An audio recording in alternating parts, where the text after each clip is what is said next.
Hello there, all you knife enthusiasts from around the world. Welcome back to the Tiger Pit. Well, about a week ago, I did a couple of videos about my full case collection. I broke them up into two parts because I didn't want a video so long it just dragged on and on. Well, that part two was pretty long. It was well over a half hour. In doing so, I completely forgot I thought two case knives in my collection, and apparently it was three, and I had a few more on the way. So let's show them now. This is my final installment. No more case knives for me. Ha ha. Just kidding. I have a couple more that are eventually going to be on the way. I'll just do videos of those. This is a case rust lock. This is a gray pocket worn bone in carbon steel. I have showed it recently. I peeled an apple with it, got some teeners on it. It's a one-hand opening and closing knife. It's got a locking blade there. You can see some teeners on the blade. This is a 2024, so fairly recent. Very cool knife. You see the Crendel gray bone pocket worn there. I really like this series. It is kind of plain, not as bright as my other knives, but a really cool classic look and feel. Got the liner lock there. You can push in, close it, one hand opening and closing. Now, fit and finish on this, it's pretty decent. Well, the back springs are. No major gapping or anything, but you can see the blade centering's way off over there. Totally on the liner. Should be like that. I'm attributing this to the liner lock there, pushing it over, but I have seen a lot of them like that, but I've seen a few that are actually centered. So, you know, a little blade rub at the tip, whatever. It is what it is. It's my only rust lock in my collection, and it may be my last. But a cool knife. I don't like how the feel of the liner lock, you can choke up over it, or just hold it like this, which is that's what I do. Very thin blade stock. And this knife was inspired by this next one I'm going to show you, which isn't a knife. It's a straight edge razor. And I did a video on this a while ago, and it didn't get very many views. I don't know if it's because it's not a knife. It's a straight edge razor. Premo. I'd picked this up when I first got to Seattle when I was 21 from an antique store with visions of shaving on my sailboat with it. Well, after I got it, I noticed that there's you can see a crack in the blade. It's very thin, hollow ground, almost paper thin carbon steel. I knew nothing about knives. I wasn't a collector then. I had it around for a while. I pulled it out. Lo and behold, it's a W.R. Case & Sons, Bradford, Pennsylvania.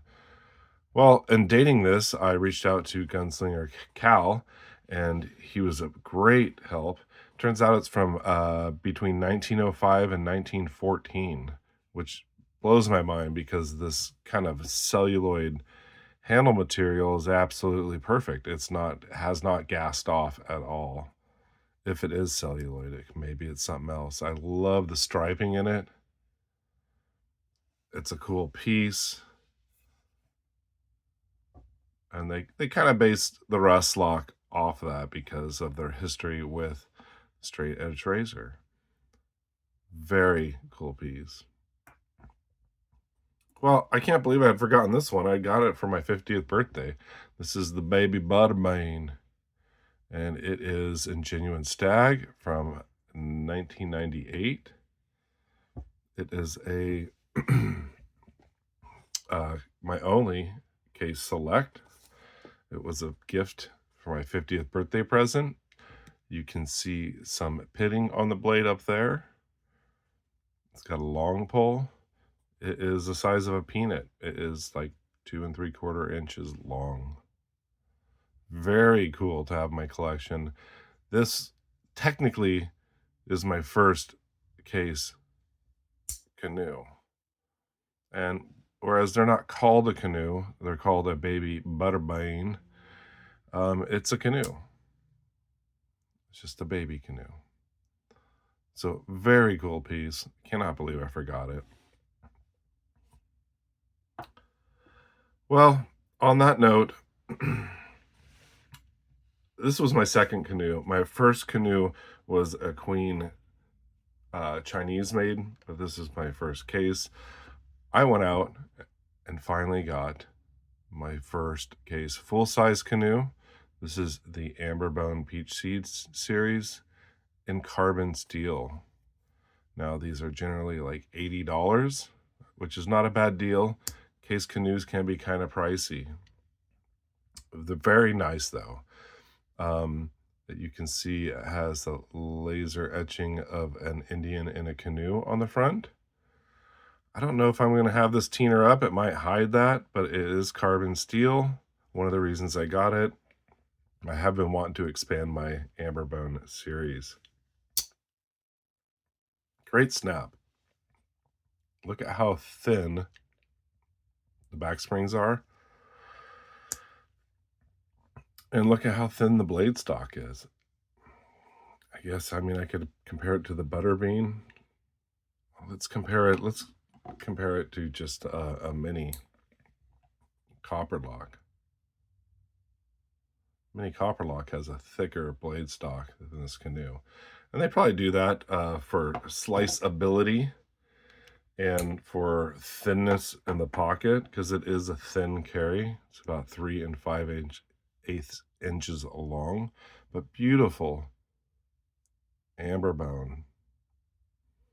And like I said, I've been wanting to expand my Amberbone series, and in carbon steel especially. So I was able to pick this up for $60. Could not pass it up. Still kind of a pricey piece, but it's all relative. $60 is actually a really good deal.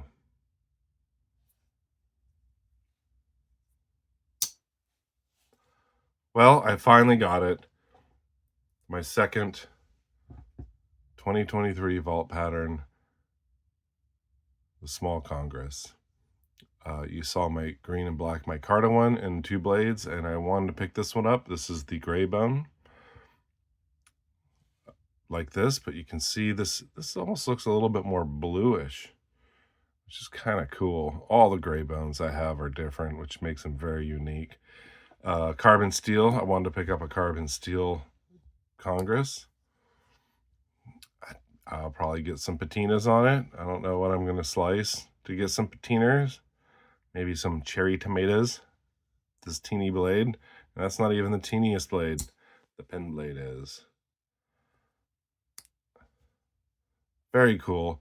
Like I said before, I'm trying to collect 2 of each of the vault pattern, and this completes my 2 small Congresses. I was thinking about getting a 4-bladed Congress, but I really do like these 2-bladed ones. What a perfect little small pocket dropper. Very awesome. I'm not a huge 4-bladed Congress fan. They're very cool, kind of whittler style and practical, but these 2 blades are just awesome. It was a tough decision between this and the deep red bone. But these were flying off the shelf. I got a fantastic deal on it. And, well, you guys all saw my Amberbone Amazon case trapper fiasco. And I had ordered a case Amberbone and carbon steel from Amazon, and I got it, and the Amberbone was absolutely beautiful, but it was stainless steel. I'm like, you're freaking kidding me. Well, the knife was so beautiful that if the fit and finish was spot on, I would have just kept it, because it was just a gorgeous Amberbone. Well, the fit and finish wasn't spot on. The blades were off center and rubbing. It was just a fiasco. So I sent it back, and I'm glad I did, because I found this case Amberbone in carbon steel for $51. Very cool. Got this to match my 75 Stockman in carbon steel. Beautiful knife. I'll probably have to do a whole video on my amber bone series. I'm just showing the last of my case collection. Like I said, I have 2 more on the way. This one, the main blade is almost dead down the center, and the spade blade is off to the show side, but not rubbing there, which doesn't bother me. I mean, when I grab it and pull it, I'm pushing it out. I'll probably get a little blade rub at the tip. I use these carbon steel blades when I get Teeners on there. I don't mind a little blade rub. Like I said, as long as they're not like rubbing the edge. And surprising enough, this one came pretty sharp. I don't have a piece of paper here, but there's no burr on it, which is very odd. It's surprising sharp, and it's got somewhat of a tip there. Beautiful. Now, like I said, I don't think it's quite as gorgeous as the Amazon amber bone fiasco that I got, but it is a very nice amber bone, and it's in carbon steel, and I got it cheaper than Amazon. Screw Amazon. Well, there you have it. I forgot 3, and now I have 6, and like I said, I have 2 more on the way. I'll just do videos of those. I'm not going to add them into this, but I did want to do a part 3 because I cannot believe I forgot these 3. This is my oldest case, even though it's not a knife, even though it's just a straight edge razor. This is 1905 to 1914, and I had no idea when I bought it, and I'm sure I got a killer deal because I was broke back when I was 21. Probably got for $20 or less, maybe $10. I can't see myself even spending $20 for this back then. And to my surprise and delight, it's a case. Destiny. Thank you for joining me. You guys all stay sharp, be kind, and take chances. Catch you on the flip side. Take care.